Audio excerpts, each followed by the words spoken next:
Okay, SR-71, can you hear me? Yes, ma'am, I can. Okay, they've already kicked me out of the space twice, so this ought to be fun. Yeah, I noticed Rumble died as well. Yeah, I got it back up. Gotta love it. Gotta love it. Well, after all the stuff we've been going through here in the past couple of days, I guess it only stands to reason. Somebody's finally taking notice and saying, she talks too much. I've been accused of that a few times. And what's really funny about that is I talk less than my two sisters. So, anyway, for whatever that's worth. Um, all right. If you guys can repost out the space, we're going to go ahead and get started. And we are on chapter 8. And chapter 8 is very interesting because we're going to get into a little bit more of the details of this faux uh, process leading into Nuremberg. All right. For the Soviets, war crimes policy became one of several barometers of Western commitment to the alliance with the Soviet Union, because Nazi atrocities had seriously compromised much of the state top portion of German society, because obviously the businessmen and everybody was all in collusion together. Allied plans to purge Nazi criminals and collaborators from positions of influence in the wake of the war opened the door to fundamental changes in Europe. The Soviet Union's relentless drive to destroy Nazism um, reflected a need for what the Eastern Front had suffered. It also was viewed to them as a national security issue. And the Soviets saw a hard Western line on Nazi crimes as an indication that they were a legitimate alliance and that they understood what had been experienced by the Soviet Union. They interpreted Western waffling on the issue to be a huge red flag for them. There was more to this than politics. By early 1942, the Nazis had wreaked destruction throughout the Soviet Union, and they killed millions, over 25 million. They looted everything that they could find: gold, parts of factories. They destroyed anything that they could cart away and take back to Germany. The Soviet public demand for punishment of the Nazis was deep. Premier Joseph Stalin's primary concern at the time was with the war. He vitally needed the US and British to help him fight it. But Stalin believed that a powerful, submerged faction of Western politicians and businessmen were actually moving behind the scenes in a collaborative manner. Stalin was well aware of the utility of such separate peace tactics. His own 1939 pact with Hitler was an attempt to reach a similar deal with the Germans. So he's very aware of how this works. A separate peace early in the conflict could lead to the military defeat of the Soviet Union. It would have most certainly left a lot more dead. Not surprisingly, then, the Soviets consistently pushed the US and the UK towards tough public commitments requiring unconditional surrender and punishment of senior Nazis. There was a deadly shift between the Allies' public condemnation of Nazi crimes, words that they saw as strengthening the alliance, and their actual rescuing of any of the people caught in the crosshairs. It was the fate of the perpetrators of genocide, not of the victims. And that held the attention of policymakers in both the East and West. Often, the true force behind the Allies' response to Nazi crimes was their geopolitical strategy and desire to retain legitimacy among their domestic constituents.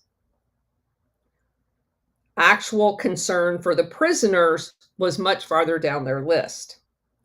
During the months of 1939 through 41, the Hitler-Stalin Pact, the Soviet Union had said nothing about Nazi persecution of the Jewish population. They had also said very little about the Nazis' brutality, but Soviet radio broadcasts accusing the Nazis of atrocities against the Jewish people and Soviet citizens began almost immediately after the Germans invaded the Soviet Union. So, situational politics by all. The Germans replied with a radio and propaganda campaign of their own. The SS and local Ukrainian collaborators discovered a series of mass graves of Ukrainian rebels that the Soviet secret police had murdered in 3 different cities near where the Ukrainian-Polish border is. The Germans aggressively publicized these killings to divert attention from their own. The Soviets vehemently denied the German claims, but the Germans turned out to be telling the truth. Isolationists in the US seized upon the news of Soviet atrocities as a means of discrediting information about the Nazi pogroms against the Jewish people as further proof that it was just something that Russia was accusing Germany of. The Wall Street Journal editorialized that it would fly in the face of morals if the US offered any aid to the Soviets that were fighting the Germans. Truman, then a senator in Missouri, went a step further. The US should extend aid to Europe, he contended shortly after the Nazi invasion of the Soviet Union, but give it to whatever side seems to be losing. If we see the Germans is winning, we ought to help Russia. If Russia is winning, we ought to help Germany. And that way, let them kill as many people within those two societies as possible. That's President Truman before he became president. The offer of a separate peace to the British from Hitler's heir apparent, Rudolf Hess, became the focus of one of the first inter-Allied controversies over the response to Nazi crimes. Hess, long one of Hitler's most senior lieutenants, had flown to Scotland in 1941 in an ill-fated attempt to initiate clandestine peace negotiations. The British government claimed that Hess was clinically insane, and Hitler disavowed Hess and his mission. To the Soviets, though, Britain's refusal to hang Hess suggested that he might someday be used as a bargaining chip with Hitler. In the fall of 1942, Pravda ran a series of bitterly worded editorials calling on the British to try Hess as a war criminal. How could British promise concerning tough punishment of Nazi criminals be taken seriously if they allowed him to live? The British ambassador to Moscow, Archibald Clark Kerr, Kerr, soon confronted Stalin on the Hess issue. Quote, Stalin felt extremely bitter towards Hess, and during the conversations gave the impression that he was still suspicious that the British might use Hess to make some kind of a deal with Germany at Russians' expense, unquote. Kerr told the U.S. charge d'affaires in Moscow, Lloyd Henderson, but Kerr insisted that the public accusations in Pravda were no way to deal with an ally, and he eventually succeeded in retracting an unusual admission from Stalin that perhaps the party newspaper had made a mistake in publicizing the Hess situation. Foreign Soviet Minister Molotov brought up the war crimes issue again in mid November with Kerr. Molotov bristled at Kerr's suggestion that the fate of Axis leaders be settled through political negotiations and that any discussion of war crimes trials should wait until after the war was over. Molotov instead favored what Henderson described as a full dress political trial, apparently similar to the Soviet purge trials of 1936. Molotov particularly pressed Kerr for a statement clarifying British and U.S. relations with French Navy Commander Admiral Jean Darlan, Darlan, whom the Soviets regarded as a harbinger of another Western deal with the Axis. Darlan was a key figure in the Vichy French government, even leading the collaborativeness government negotiations with Hitler. And remember that Vichy France was a faction that tried to claim that they were in charge of France, but they were very fascist in nature. They come back to play in Operation Gladio quite big after the war ends. During the late 1942 Allied landing in French North Africa, however, he ordered French forces not to oppose the invasion. In exchange, he was named military governor of North Africa and received U.S. assurances that he would be recognized as a senior leader in any post-war French government. As far as Molotov was concerned, the political situation in North Africa had been confused by the Allies' deal with Darlan. The admiral may have double-crossed the Nazis, but he remained a hardline anti-communist, and Molotov objected to his role in North Africa. An American diplomatic report on the Kerr-Molotov encounter underlined the value that Soviets placed on U.S. relations with Darlan. Molotov said, quote, said the matter was of great significance. The Soviet government took a deep interest in the subject, unquote. It would be embarrassing, Henderson stressed, if the situation with regard to Darlan should develop into another Hess issue. In the Western view, the handling of Hess and Darlan were two separate, different matters. To the Soviets, they both were setting the stage for what they anticipated was going to be they're getting screwed at the end of the deal. Either way, a few weeks later, a French person conveniently assassinated Darlan while the admiral was in U.S. custody, thus ending the conflict. That's one way to do it. And no one ever figured out who assassinated him. Darlan's mantle in the West was then taken up by General Henry Girard, G-I-R-A-U-D, who had much the same politics as Darlan, but who was less compromised by cooperation with the Nazis previously. One of Girard's principal political and financial sponsors in Western circles was Allen Dulles. Oh, that's convenient. Who had recently returned to his old haunts in Switzerland, this time as the guy in charge of the OSS at that location. He was also serving as a personal representative of President Roosevelt. Dulles plowed his energy into a series of political operations, many of them abortive, designed to exploit the cracks in Hitler's empire. Dulles believed that he understood the political pressures within Germany's ruling coalition.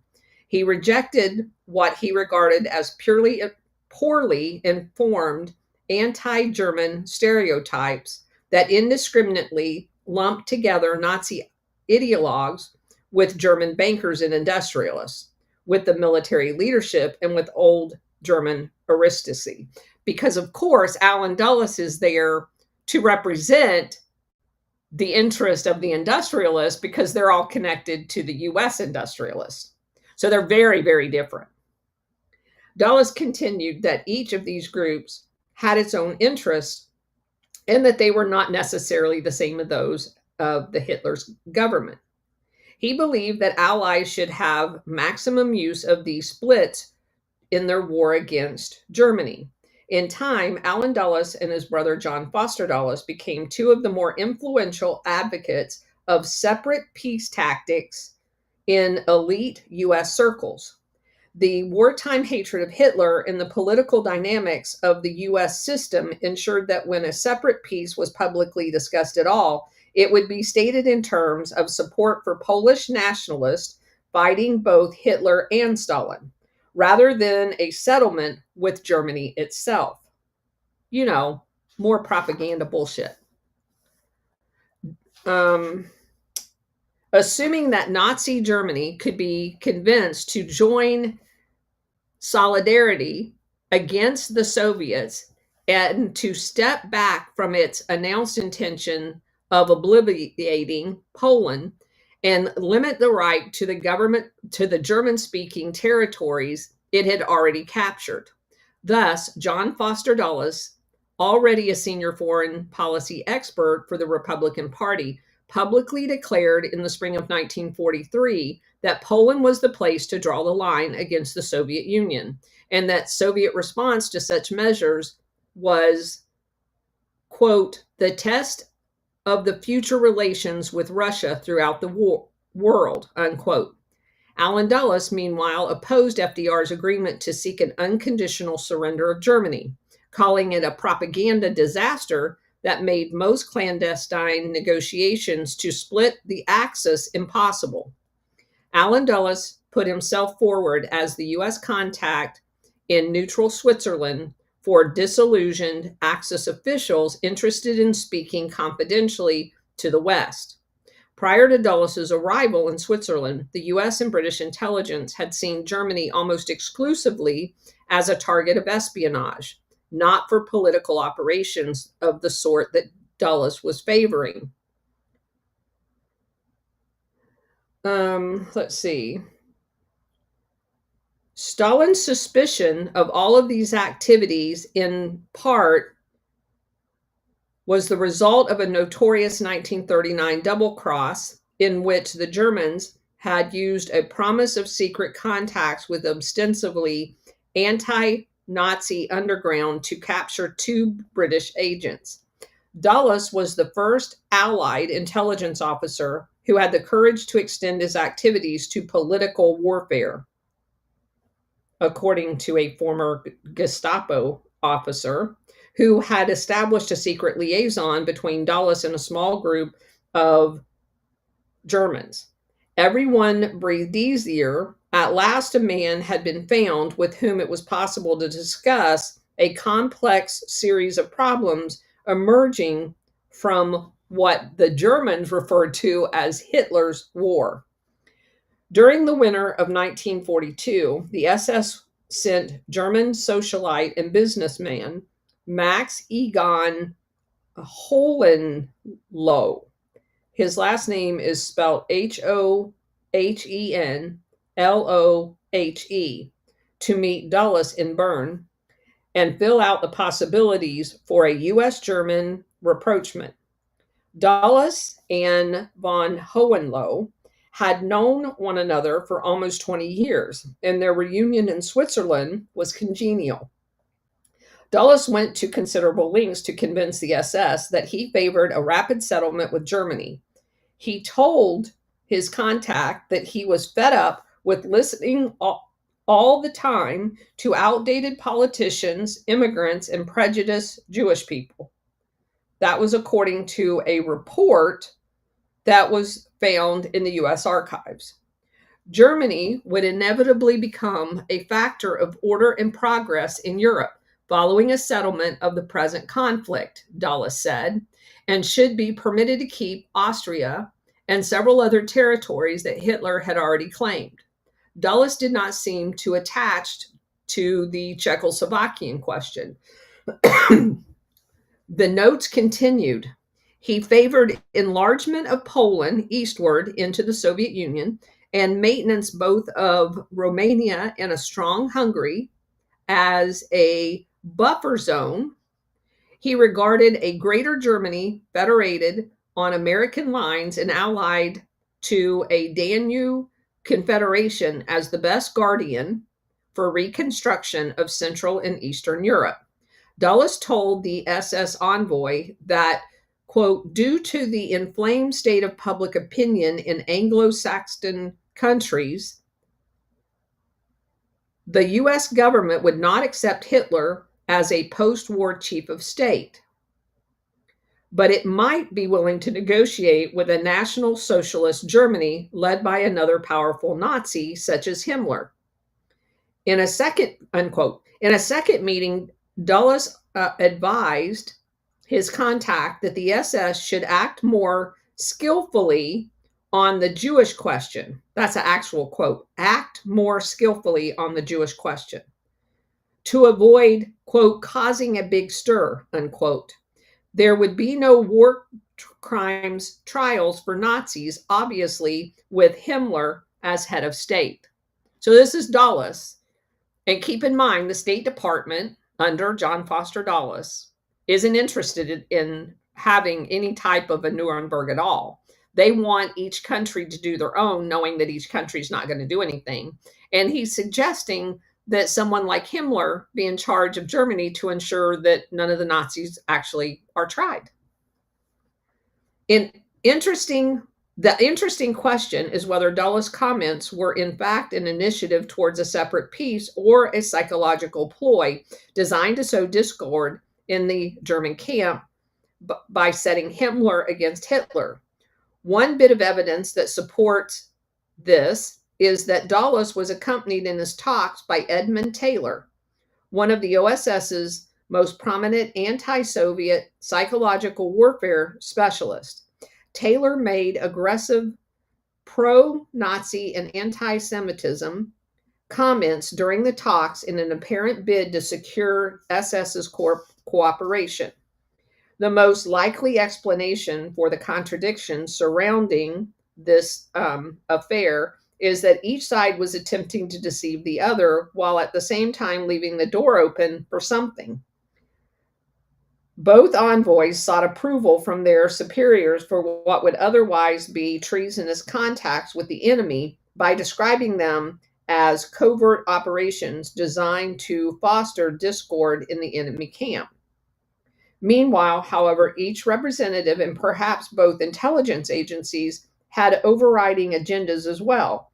They wanted the negotiations for a separate peace to be carried out through to its completion, leading to Germany's concession in exchange for peace with the West and a free hand to continue fighting the Soviets. Recently opened OSS archives make clear that Dulles favorably reported to Washington on an offer that at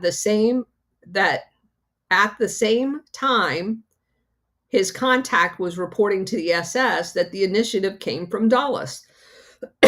On the SS side, the OSS cables show that Dulles lobbied on Hohenloh's behalf, ensuring that the proposal would be considered directly by the president, and continued to pursue contact with him and other SS representatives for the remainder of 1943.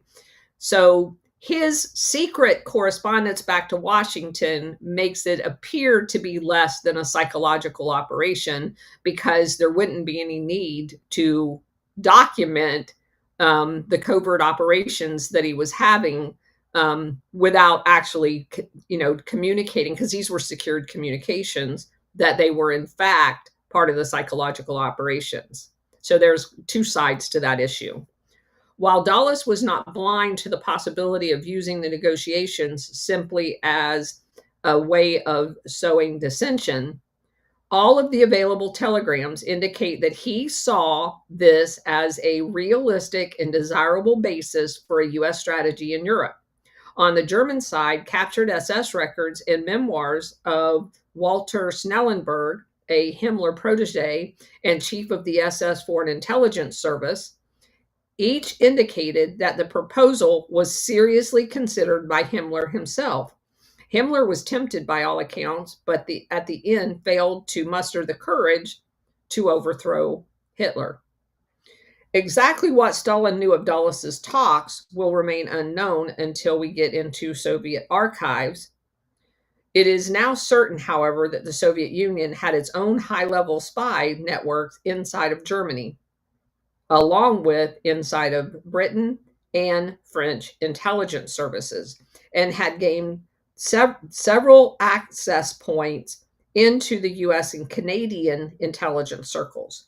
There are hints that the Soviet may have cracked the relevant US codes that were permitting them to read Dulles' message. And it is widely talked about inside of what was then the Soviet Union and now Russia, that they knew exactly what was going on and that the US was pursuing a separate peace while publicly stating they were not. Stalin's correspondence with Roosevelt during Dulles' negotiations with the SS suggests that he could have been reading Dulles' dispatches before even FDR did. And the Soviet Union had opened up its own clandestine contacts with the Nazis at Stockholm. Taken as a whole, it seems likely that the Soviet Union had an opportunity to pick up rumors and perhaps solid intelligence that all of this was going on. The fact that Dulles and the SS went to considerable lengths to try to negotiate a secret and separate peace agreement with the Nazis outside of Stalin was huge.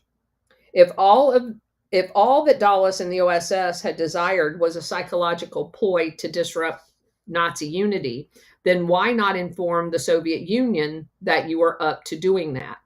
And in doing so, avoid any risk of damaging the Ally coalition. The OSS and the Soviet counterpart shared secrets concerning very high-level, sensitive intelligence operations on a routine basis. But there is no evidence in the available records that the OSS ever talked about this with the Soviet Union.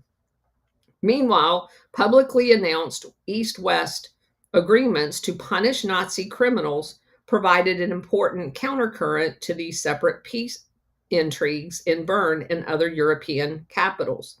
The Allies pointed to the new War Crimes UN Commission as proof of its commitment to purge Nazis, while the Soviet had mounted a large, relatively sophisticated effort to investigate Nazi crimes at least as early as spring of 1942. The Soviet Union lays claim to having been the first of the Allies to formally call for international trials, not just investigations of the Nazis. 1 week after the British announced the creation of this commission in early October 1942, the Soviet Union convened its own war crimes panel and preponderously titled Extraordinary State Commission for Establishing and Investigating the Crimes of the German Fascist Occupiers and Their Collaborators and the Damage Caused by Them to the Citizens. That's a long name.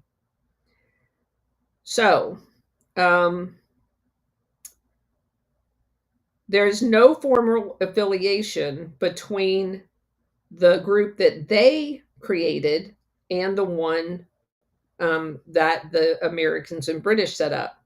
But the timing of the announcement and subsequent events made it clear that the Soviets' intent was to establish their own commission when they realized that both the British and Americans were not serious. Stalin suggested that their commission contribute the information they found to the UN Commission, which of course would be embarrassing because the US and the UK had no intentions of doing anything with the information.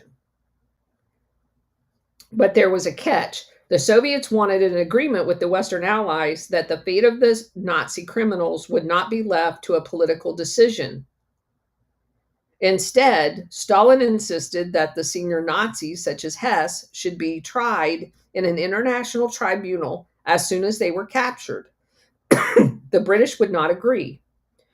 But a few months during the winter of 1942 and 43, it seemed as though the negotiations might somehow bear fruit.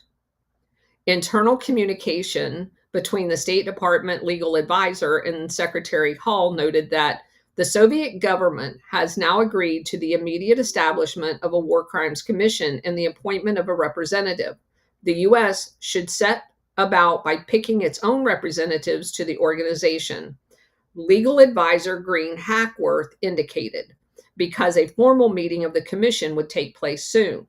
But 3 weeks later, the Nazis scored a major propaganda coup against the Allies that was to shake up the alliance to its foundation and leave a lasting mark on post war politics.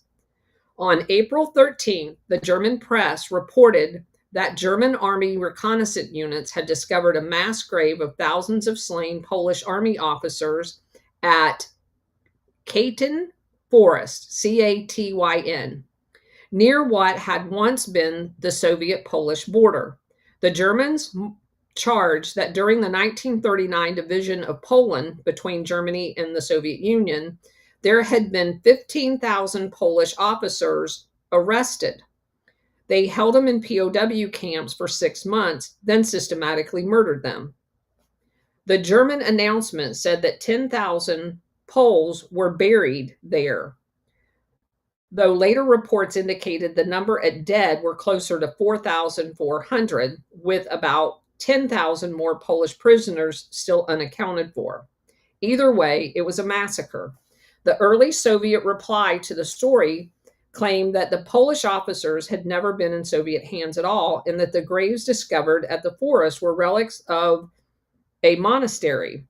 When the story fell apart, the Soviets came up with a new explanation, which remained their official version for the next 47 years.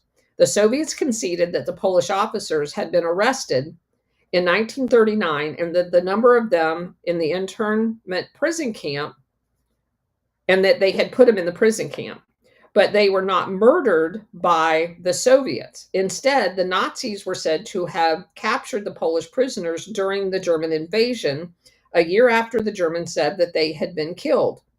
It was the Nazis who murdered the Polish officers, just as they had murdered everybody else.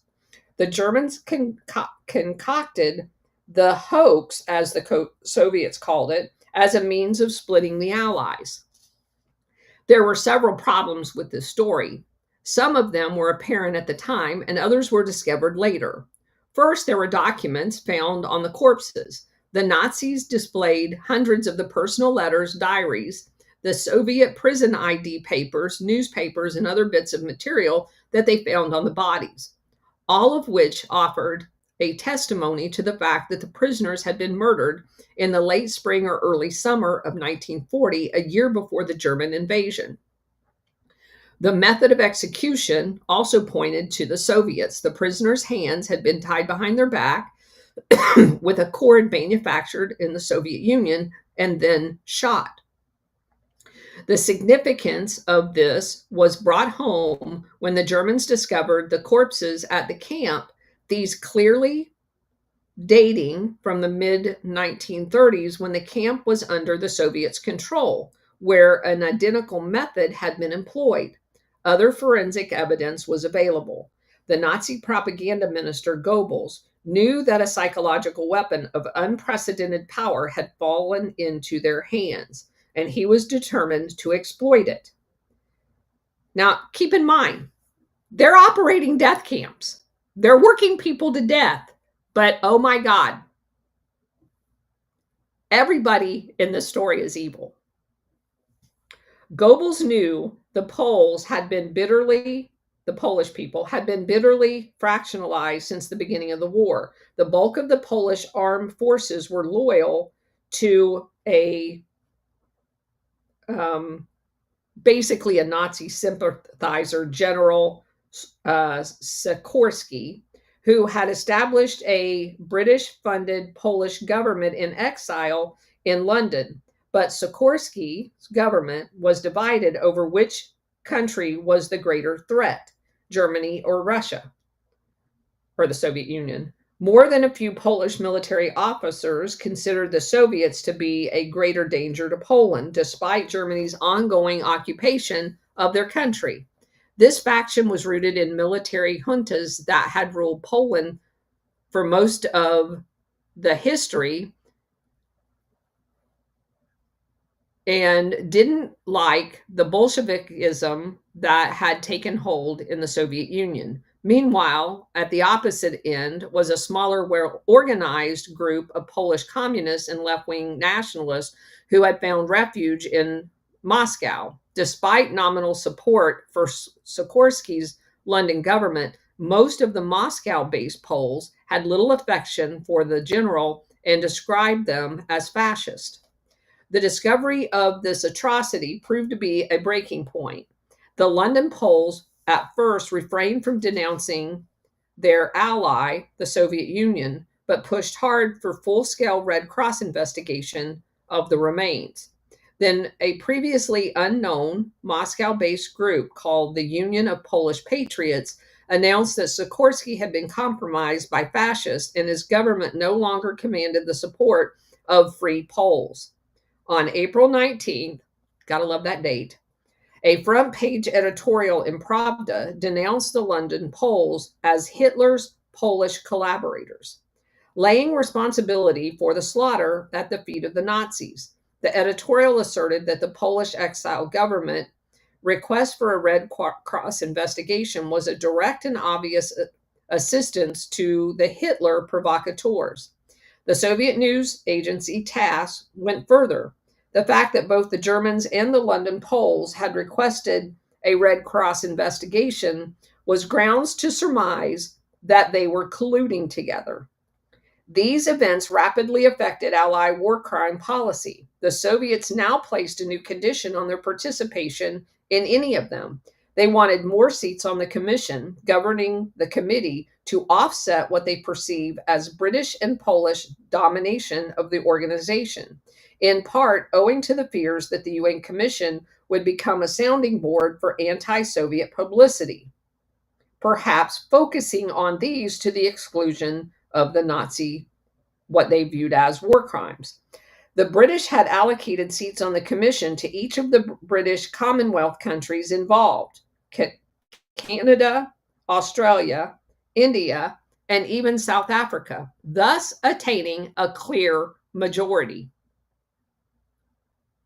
To offset this perceived imbalance, the Soviets now demanded that several of their constituent republics, like Ukraine, Belarus, all be given seats as well, to include Latvia, Lithuania, and Estonia.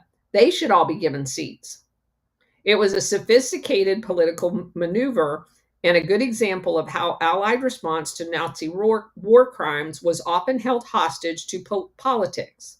In 1939 through 40, under a secret agreement to the Hitler-Stalin Pact, the Soviets had regained control of Latvia, Lithuania, and Estonia, which they had lost in the 1917 revolution. The US and the UK had refused to recognize this arrangement, however, and that was now used as justification to deny the Soviets' request. Negotiations broke down after months of maneuvering on the representative issue. The British refused to accept the Soviets' plan, and therefore the Soviets refused to participate. It became one of the first major splits in the East-West attitude towards the treatment of Nazi criminals, and equally important towards the Allied management of the war. The Soviet Union had brought this upon itself because of the mass murder. Like the Nazis, Stalin and his security forces may have also learned genocide by doing it, considering their record during the early purge trials and the famine in Ukraine. But the Soviets' crimes in Poland and Stalin's refusal to take responsibility for it seriously undermined Allies' unity against Nazi Germany at the time, when the survival of the Soviet Union was still at stake. The atrocities helped lay the groundwork for the Cold War, and in time became an enduring symbol of the Soviet-Polish hatred of each other. In early March 1943, just as the British deal with the Soviets for participation in the War Crimes Commission was about to unravel, the former U.S. ambassador to Hungary, Herbert Pell, P-E-L-L, shared an informal lunch with FDR at the White House. Pell had been without an assignment since the U.S. broke diplomatic relations with Hungary in late 1941, and he inquired of Roosevelt that he might be put back to work. Herbert Pell was an anti-Nazi hardliner who had been valuable to FDR ally in pre-war struggles against the US government over what to do with Germany. He was also FDR's personal friend and former Democratic Party chair in FDR's home state, New York. Shortly after lunch, Roosevelt sent a note to the State Department. Do you think there's a place you could use Herbert Pell? As you know, he's a devoted friend. Pell was not liked at all in the State Department. He was an outspoken liberal, intolerant of states' preponderance bureaucracy, and inclined to go outside of channels to make his diplomatic reports directly to the president.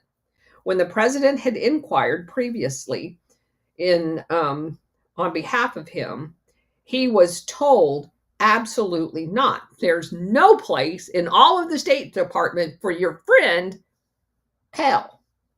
When the president's note arrived this time, seeking a new appointment, the department's political advisor, James Clement Dunn, first attempted to shuffle him off to some Jewish relief refugee project, which would be a dead end position and out of the limelight. It happened to be a place where they dumped administration loyalists to keep them out of their affairs. Meanwhile, the legal advisor at State, Green Hackworth, had been seeking an American representative to the War Crimes Commission because that was going to be ostracized too. They're not going to listen to anything that happens at the War Crimes Commission. It's basically a dead end thing that's made to look like they're actually doing something. He wanted someone that could weigh the political implications involved in decisions concerning the issues. But most of all, he wanted someone who was too old for a wartime assignment. And Dunn thought he was solving two problems with one appointment when he settled on Pell. It would make kudos with FDR that they were giving his guy a quote unquote meaningful, high profile job. Meanwhile, they're all colluding for it to be a dead end assignment. So it was a win win for them. They got Pell out of their hair, so they thought, but it comes back to bite them in the next chapter, as we're going to find out. So that's it for today's lesson. And you guys are going to love the next chapter. All right. What's going on out there? Go ahead, Ron. It's interesting that you talked about the thing with the Katyn Forest. It's during the Nuremberg trials, the Russians still kept trying to blame the Germans for that, and it was actually the Poles in the Nuremberg trials that are like, no, this was you guys, and they wouldn't. The Poles would never let the Russians live that down. So that was I was like, good for you, Poles. And this is a little off topic, but I just find it interesting that it was both France and Britain essentially made a pact with Poland that if they were ever attacked, that they would go to war with whoever attacked them. But they never went to war with the Soviet Union, and the Soviet Union invaded from the east. A little bit delayed, but they still invaded Poland from the east. But the French and the British never declared war on Russia. So just a little inconsistency there. Anyway, like a whole lot. Oh yeah, no, I obviously I was being sarcastic. Yes. Yes. All right. All along, go ahead. Yes, Colonel. Related to the Darlan operation and the North Africa landing of General Eisenhower, I know that C.D. Jackson, became world known for his intelligence work I'm kind of a little hazy on exactly what the heck he did, other than it was super sneaky, which is not yet an intelligence term, probably. And the reason I mention this is, of course, it was during this North Africa landing of Eisenhower that somehow or another he got a worldwide reputation as like the world's leading authority in psychological warfare. And then, of course, he becomes so important later in the 1950s. He's working, at Time Incorporated, CIA, and the Eisenhower White House all at the same time. And as he gained exclusive control of the Zapruder film, The Weekend of the JFK Assassination. And it might be added that the timing of his death is, perhaps it's a coinky dinky or maybe not, but the guy died literally, I think, a week or two, or maybe even fewer days than that, right before the publication of the quote Warren unquote commission final report. And that's just, that's very interesting for the guy, world's leading authority in psychological warfare, who gains control of the Zapruder film, and then subsequently the population is wondering whether the film was altered or not. Interesting that he would be unavailable for comment because of his death, about a week before the publication of the final report, which we know was itself altered by Congressman Gerald Ford. Yeah, good point. It's amazing, and that's kind of the thing that I hope everybody's getting. The thrust of all of this research is the same people show up repeatedly, time after time after time, in critical positions to facilitate the move, the push, the operation to implement one world government. And I think we made that point crystal clear last night on the Alpha Warrior show, talking about CV Star. And then we made it again at noon with our secret society, where we see overlaps again. And then all along just pointed out another one. And they just keep coming up until they become no longer useful. Then they have a mysterious death. Again, that is definitely a pattern that we've taken notice of over and over and over again. So, well done. All right. Anybody else? By the way, that your thing today with Warhamster was that was amazing. Just FYI. Thank you. I so enjoy doing those. It's something that he is very, very good at, because so much of the stuff has a financial angle. And then obviously the paramilitary piece of that, it just is so enjoyable to me to kind of collaborate with him on these issues. So really enjoy it. I can absolutely relate to that. When I first met him, I think it was like 4 years ago, he was single, and he and I would spend hour to 3 hours on the phone, like probably 4 nights a week, just talking about this stuff. And so I'm very, it's always awesome to pick his brain. And yeah, I've never known that Warhamster, thank goodness, because my husband probably would have an issue with that. Warhamster only knew who I was because of Alexa. She's the one that said, "Hey, you need to watch this woman. She talks about all that stuff you talk about." So he's always been grounded and had other things to do since I've met him, thank goodness. Right. SR71, go ahead. Thank you, Colonel, and thank everybody for showing up today, and everybody on Rumble as well. it's amazing to me how they decide what it is they want you to know and what they don't want you to know. And when it turns out that, well, we're both guilty, well, gee, we don't want you to know anything at all. Yeah.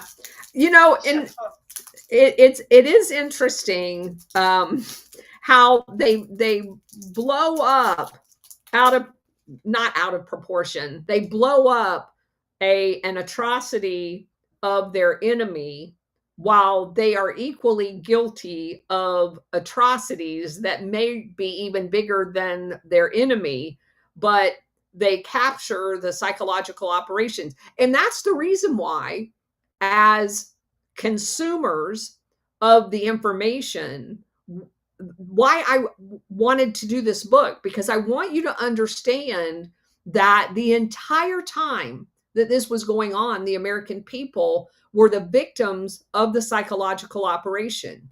You were told information they knew to be 100% wrong, and they were doing it to manipulate the population. And that's so important in all of this. Miles, go ahead.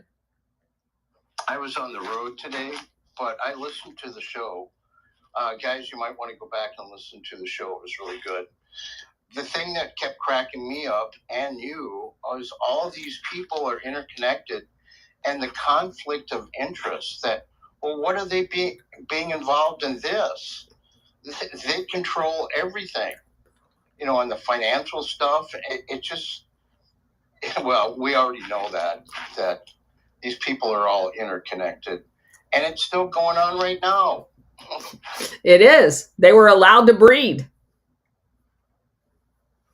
because they weren't in prison. SR 71. On that note, I have to agree with Ron. Both of the shows with War Hamster and Alpha Warrior were just unbelievable. The one with Alpha Warrior really got me because a lot of things came out there, but with Alpha Warrior, if you all haven't seen that show yet, it's a tit for tat of mic drops.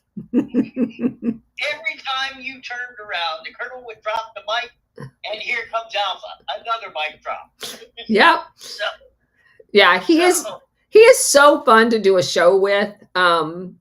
You know, because obviously for me, I'm going through the high level stuff, and he will go behind me during the show, and he digs out all of the stuff that I've skimmed right over, and has such a great way of adding it to the mix. Again, love doing the show. And as you point out, the fact that, and there was no planning on this at all. The fact that, again, this is so divine. I sat around on Tuesday evening trying to determine which international syndicate guy I was going to start with. I had the idea to take a couple of the biggies and just kind of lay them out. And in doing so, I'm going over, you know, I've got tons of notes now. And for some reason, CV Star just kind of stuck out. And so I started going back through my notes and using Illini's handy dandy little tool that he built. And I started building this overview of CV Star. And I'm like, I knew all of this stuff, but when you cram it all together, there's literally nobody that goes from pre-World War II through World War II to today that illustrates the connectivity of all of these actions and how the cycle just consistently repeats itself. And the thing that we learned early on, that they all have an industry, they all have a bank, and they all have an insurance company. And so when you start looking at him, he fits like literally every Operation Gladio stereotype that we've created. And more importantly to all of that is when you follow the company, the organism that he created, AIG, and its role in the 2008 financial crisis, it's unequivocally clear that they are using these mechanisms to steal our wealth. And then today, completely unbeknownst to me, War Hamster comes at it and takes us right to 2008's financial crisis from a different angle. But they're all together on this. They all work together. And the unseen hand in all of it is the secret societies that allow them to work together and for us to not know it. I have said this from near the beginning. If you know their names, they are not the ones controlling this. They are being put out there to draw enemy fire, but they are not the ones controlling this. And that's why I laugh every time I see somebody go, "Oh my God, George Soros." There's so many people behind him. He's out there to take the fire. And oftentimes, I know there will be lots of turmoil about this, but I don't care. Oftentimes, the reason that they put a Jewish person out there to take the arrows is so that they can then accuse anybody of paying attention as an anti-Semite. This is all an orchestrated propaganda campaign to keep us back on our heels and not aggressively addressing the destruction of our company. We are being manipulated in a ton of different ways, mainly through psychological operations. And we need to understand that. Illini, go ahead. Hey, Colonel, if you read, some of these memoirs, like, Richard Helms or, Shackley's memoirs, and you read it right after you read something by Seymour Hersh or even Jack Anderson, it's disheartening because you'll read through it and they'll just be so level-headed and talking at the high levels of stuff that it seems like Seymour Hersh's or Jim Hoogan's reporting or whoever it is seems like a wild and crazy conspiracy theory.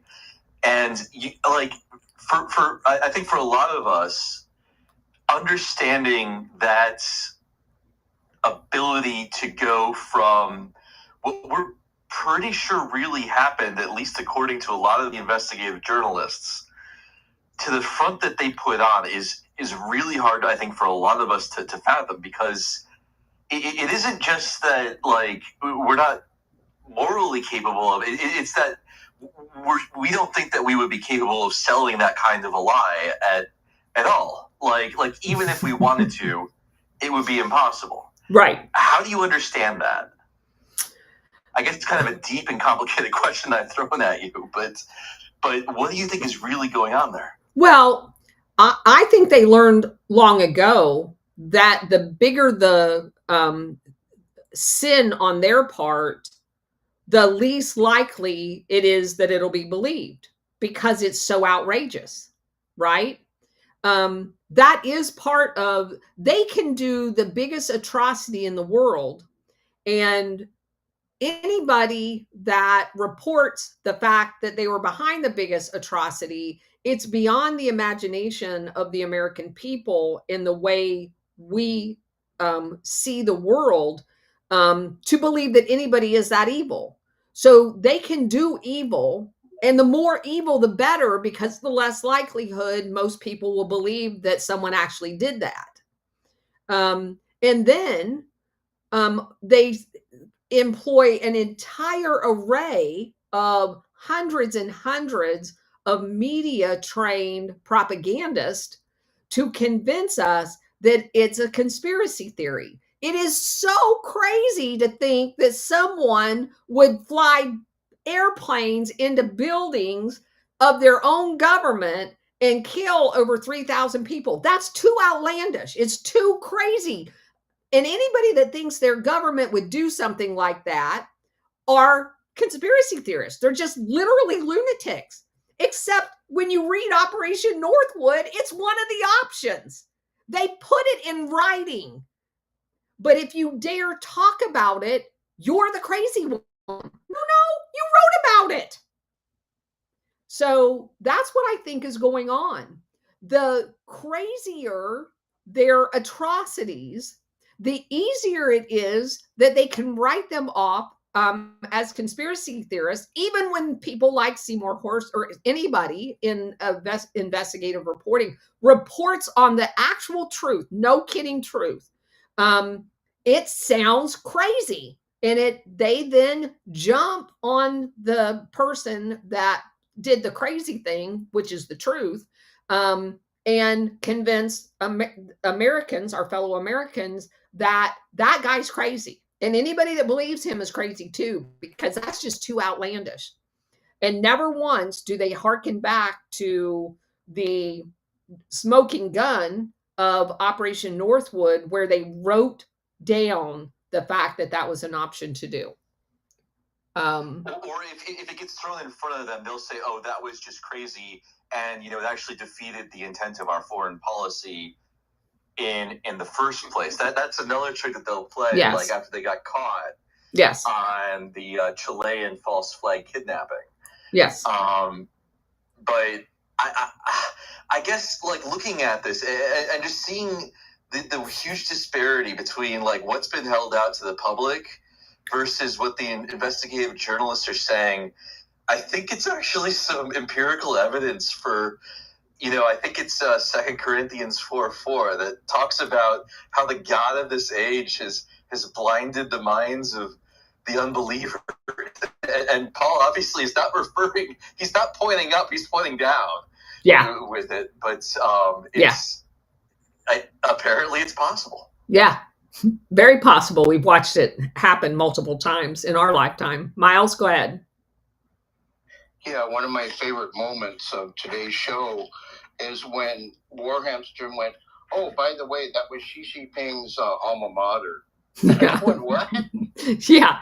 Yeah. So we're educating the people that we were calling our enemies. But again, another pattern, right? Everybody that graduated from School of Americas was used as a dictator to install in a Latin American country that the CIA overthrew. The majority of them were educated at the Taiwanese Political Warfare Academy or cadre. And we are perpetually, the hemispheric follow-on to School of Americas has graduated most of the dictators in Africa. We are perpetually educating. And that's why going through these universities and the alma maters of these prep schools have international people that go back and run these countries that collude with America to do all of this crap. We are literally educating our quote unquote enemies in order to ensure that they can use them where they need to. Ron, go ahead.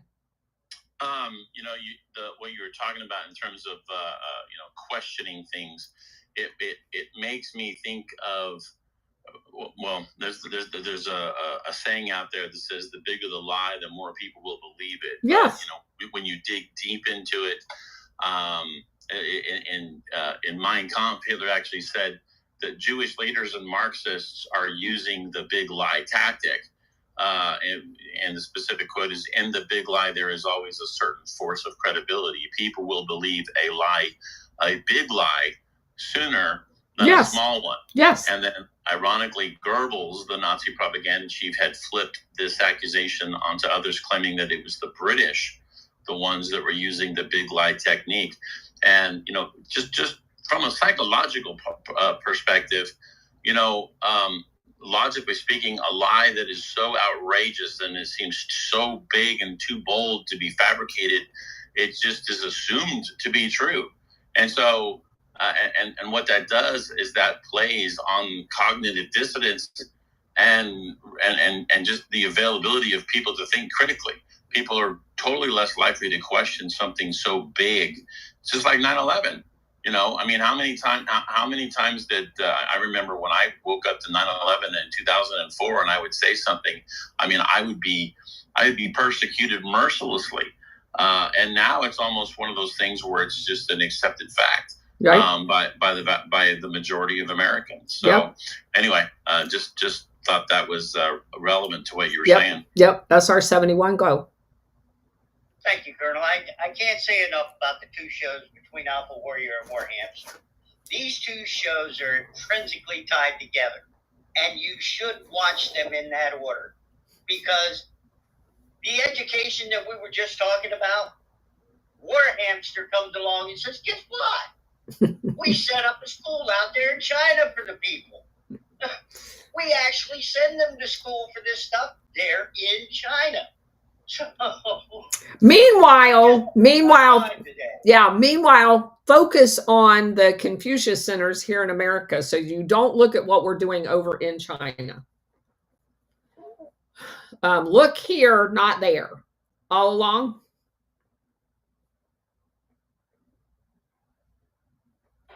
Yeah, Colonel, can you hear me? Yep. Okay, I just want to pick up on something Leonide said earlier regarding the journalist who did say key things about the CIA earlier. I think it's a couple points here. I think it's important to realize that those comments were mostly made, about 40 years ago. I'm talking about the Jim Howans of this earth and the Jack Andersons of this earth, etc. And to some extent Seymour Hersh, although he has, is another kettle of fish. Well, or maybe not. Well, I mean, Jack Anderson is control. I'll give you that, but he's still willing to say enough that contradicts the CIA's narrative. Right. I don't mean to suggest otherwise. I'm not simply, overgeneralizing and saying he's only this or only that. It's more complicated. However, I think the point about is that hasn't none of this kind of journalism that got in the New York Times or Washington Post has happened for about, at least 30 years. And one could argue, okay, well, there was some good stuff that got in during Iran-Contra, and maybe even a little bit about BCCI. But by and large, the later it gets, the less there is. And another kind of, it's kind of important to think about that, in terms of like the evolution of the journalism on the intelligence agencies leading up to now. I mean, we're existing now where you have people in their 40s who have never even read any, mainstream journalism, quote unquote, mainstream journalism about the CIA. Whereas earlier, this stuff was in the New York Times. And it's not to argue that it was either all limited hangout or some, maybe a little bit of, but it's just nevertheless, it was, very prevalent in the 1970s. And after that, decidedly less so, increasingly less so as we get to now. And, especially I would urge folks to look at, I know I've mentioned his name before, but Washington Post intel reporter Larry Stern, I know I've mentioned this about 3 times before, but this is like a research project for anybody with an attention span slightly better than mine. Hard to imagine, I know. Just look up his whole catalog of articles in the Washington Post, because Sterling Seagrave said that he believed that Larry Stern, or sometimes his byline is Lawrence Stern in the Washington Post, was murdered. He died in 1980, but even if he wasn't, I mean, to look at these articles by Larry Stern in the Washington Post, at one point I had photocopied them all, and of course I lost them because of my poor attention span. But the thing is, there's just an amazing stuff on Congress and the CIA, and just this stuff that if anybody looked at it today, they'd be like, oh my God, conspiracy theory right here in the Washington Post. What the fuck happened? They think that they would be on a bad CIA LSD experiment or something. And one last point is that I think is important we realize about our good friends over on the fake left, aka controlled left. I mean, one of the things that I've noticed, especially in recent year and a half, 2 years, that the Israel-Palestine genocide has been going on is that the amount of journalism on the CIA has trickled to basically zero on the controlled left. And that is something that's been diminishing over time for a long, long time. And it's like, that's absolutely essential. If you have a control left that is only talking Zionism and none of the regional shenanigans, and it actually contrasts pretty strongly with, the Gulf Wars of 90 and 2003, in which there was much more CIA reporting. And also, I should note, the opposition domestically was much, much, much greater in the 2003 and 1990 Gulf War. Right. And yet, so it's perfect way to divide domestic dissent and create a nation of people watching their tongues with Big Brother's help. Yeah, and I think that's the whole purpose of it. Ron, go ahead. I just wanted to ask you real quick. You keep talking about Wisner's book. Are you talking about guiding principles for U.S. post-conflict policy in Iraq? No, it's like the International Spy or something like that. I don't have it in the room with me right now. That's fine, and I'll find it. I just wanted to curious. I was just curious what the name was. Yeah. Hey, all along, don't forget Robert Perry, I think, who basically got forced out of his career for reporting on Iran-Contra. And I think he got the story like 2 years before everybody else that the Contras were smuggling cocaine. The Bushes were not happy about that at all. True. Okay. Anybody else? Stellar? She must be working. I don't see her mic. I don't know if her thing is actually working or not. Let me take her down. Bring her back up.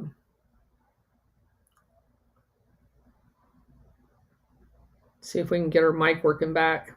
I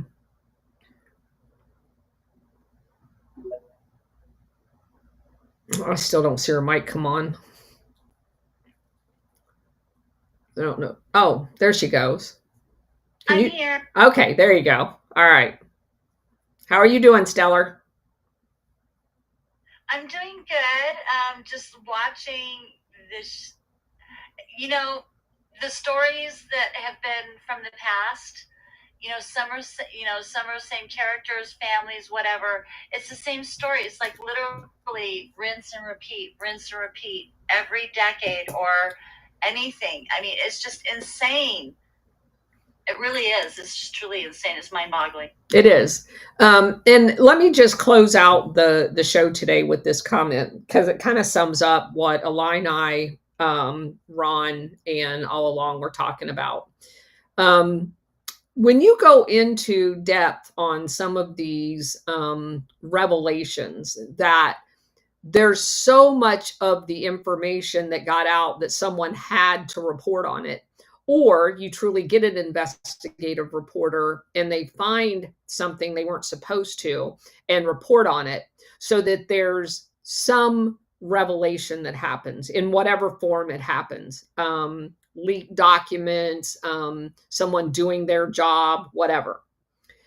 What we have to come to grips with, that I've seen repeated throughout all of these for the last 70 years, is when that happens, the organizations domestically that are in charge of the investigation, whether that's the Department of Justice, the FBI, the DEA, the ATF, whichever one it is, the IRS, they have people in all of these organizations that put a harness, a bridle, and a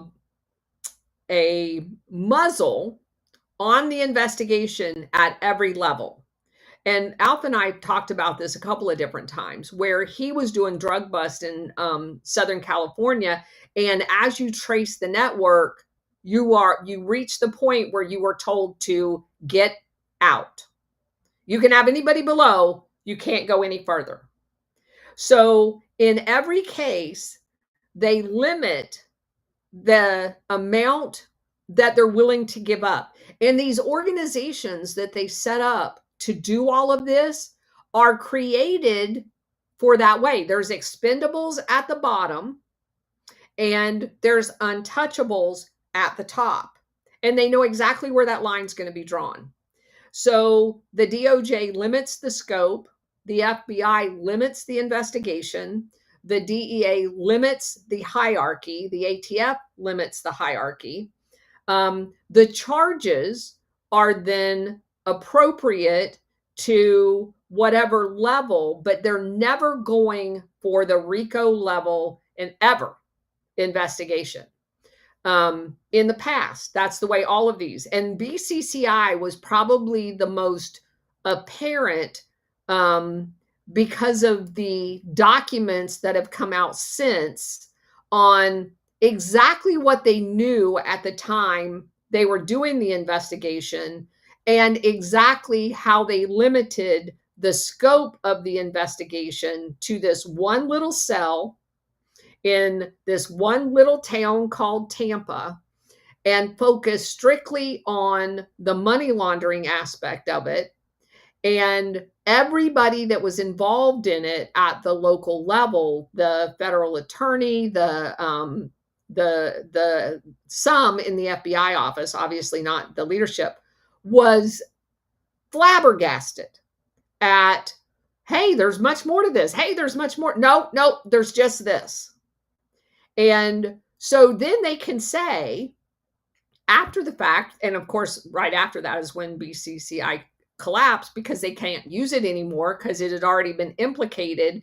And what came out was enough to make them have to move to another mechanism to money launder. It didn't stop them because no one at the top echelon of these operations are ever touched. And that's on purpose. And thank you, Linai, for bringing that up because that's something that everybody needs to understand. All of that is on purpose. And it is why it's allowed to continue decade after decade after decade, is because the head is never cut off, ever. They just grow new body parts. Ron? I'll keep it quick. Okay. I just wanted to say, it was after the Patriot Act, what the Patriot Act really and truly did, amongst other things, is it allowed the federal authorities, FBI, DEA, whatever, to actually have access to the state level law enforcement with the fusion centers. And I never considered it until you had just said this, until you just talked about what you talked about. But, I was thinking, well, maybe it's what they just want to get involved in policing at the local level. And now I'm beginning to think that was their way of being able to ascertain if the local law enforcement was aware of their nefarious activities. The local law enforcement, you can ask Alpha Warrior. They know exactly what's going on, and they know that there is an echelon that they're not allowed to go past. That they all know that. But obvious. And I guess what I'm saying is that by injecting federal law enforcement in with these they may know it, but the feds may not know what they know. But by putting them into a fusion center, they have access to more information so that they have a bigger picture. They still may not know everything, but at least they know more than what they would have known. I don't know. Are you talking about the feds? They know everything. They know all of this. Hey, Colonel, just to back you up, Michael Rupert, who's written books on September 11th, and he wrote, From the Wilderness. He got started because he worked for the LAPD, and he quit because he kept getting to the higher levels, and it always went back to the CIA or to Washington, D.C. Yes, that's what Alpha said. He worked specifically in narcotics. Yes. And that was a cause him to quit. Yeah, that's what Alpha said. So obviously it makes more sense to him now than it did then. But I want to go back, Ron. Thank you. The whole series that I did on Vietnam, you cannot research Vietnam and not understand the Patriot Act was the Phoenix program. You can't not see FEMA is the Phoenix program. You can't not see that the consent decrees that the Department of Justice imposes on major city law enforcement is not the Phoenix program. You can't see that the fusion centers was the CORD and all of the other different organizations that were set up in the Phoenix program to control us. You also cannot not see that the Patriot Act federalized local police. We have a national police, and it is not the FBI. Your local police, thanks to the Patriot Act, are part of a national police force. And that is what Obama was talking about when he said that he was going to create a force inside the United States. And I would argue it was already created, but he was going to use the civilian, well-funded force inside the United States that would equal the capability of the U.S. military. That is what the Patriot Act did. It is our Phoenix program, and every aspect of it's been used. That's what gave them the authority to the Quad S thing, putting us on no-fly lists. All of that shit was done because of the Patriot Act. It is the Phoenix program in the United States. You blew me away the other day, and I didn't get a chance to say it because I had to leave. But you blew me away when you told me that when you said that Wesley Clark was the commanding officer at Fort Hood when they used the military equipment at Waco. My mind was blown at that. And anyway, but I hope I don't think I explained what I was trying to explain correctly. But what you said is 100% correct. Yeah, So, I mean it's huge, and people don't see that for what it is. And no, I'm backing you up in what you said. There's so much more to it than what you said. I mean, it is, and I have said this repeatedly, the Patriot Act is our Phoenix program, and it has to go away 100%. SR 71. Thank you, Colonel. For those in our audience that don't understand what fusion centers are all about, I posted a deal in the pill that they can go reference and look at so they get an idea of what's being talked about when we say fusion centers. Thank you for doing that. But everything about it, consent decrees that the DOJ straddles these large cities with is what led to the chaos in Seattle. There was one in Miami that allowed all of the chaos to go on there. It's basically them controlling local police departments. They use race as a reason. They've had one in Chicago for decades.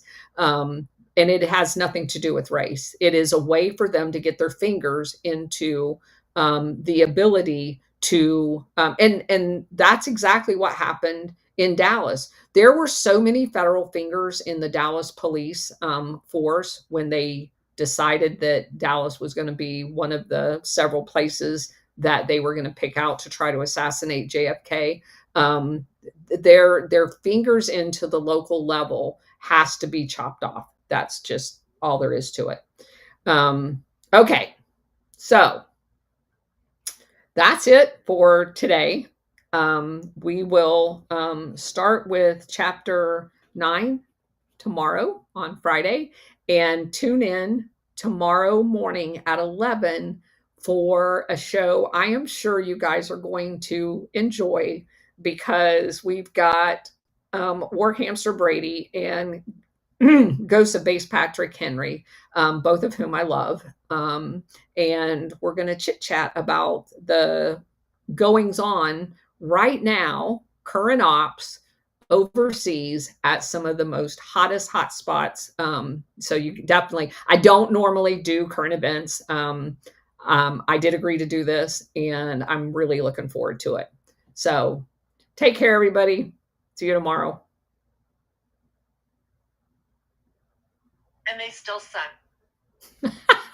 Stellar at the end, and they still suck. Yes, they do. All right. All right, guys. Thank you for being here. Appreciate it. We'll see you tomorrow a couple of times.